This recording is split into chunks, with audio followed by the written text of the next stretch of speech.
এবার থেকে ভুট্টার দানার জন্য আলাদা আলাদা ট্যাক্স দিতে হবে। রিসেন্টলি অর্থমন্ত্রী নির্মলা সীতারামন ঘোষণা করেছেন যে সল্টেড পপকর্নে 5% আর লেবেলড পপকর্নে 12% আর ক্যারামেলাইজড পপকর্নে 18% জিএসটি দিতে হবে। এখানেই কিন্তু শেষ নয়, গোটা ডাব কিনলে আপনাকে কোনো ট্যাক্স দিতে হবে না, কিন্তু ডাবের জল কিনতে গেলে আপনাকে 12% জিএসটি দিতে হবে, আর ডাবের শ্বাস খেতে গেলে আপনাকে দিতে হবে 18% জিএসটি। বইয়ের উপরে তো কোনো ট্যাক্স নেই, কিন্তু খাতা কিনলেই 12% ট্যাক্স দাও।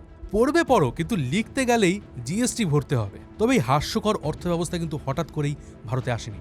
আসলে আমাদের মনে একটা ন্যারেটিভ সেট করে দেওয়া হয়েছে যে সরকারের অ্যাগেনস্টে কথা বলা মানেই দেশের অ্যাগেনস্টে কথা বলা। তাই আজকের দিনে আপনি সরকারের কোনো কাজের কোনো বিরোধিতাই করতে পারবেন না, যার কারণে আপনি যখনই সরকারের কোনো কাজের বিরোধিতা করতে যাবেন তখন একদল মানুষ আপনাকে দেশদ্রোহী বলে ট্যাগ দিয়ে দেবে। আর এই সুযোগটাকেই কাজে লাগাচ্ছে একটা স্বেচ্ছাচারী সরকার। এরা এক দেশ এক ভোটের কথা তো বলে, কিন্তু তারা বাস্তবে এক দেশ মাল্টিপল ট্যাক্স চায়। ভাগ্য ভালো যে আমরা ভারতীয়রা মাত্র 3 থেকে 4 রকম পপকর্নের কথাই জানি, নইলে কে জানে আরও কত ধরনের ট্যাক্স আমাদের উপর চাপিয়ে দেওয়া হতো।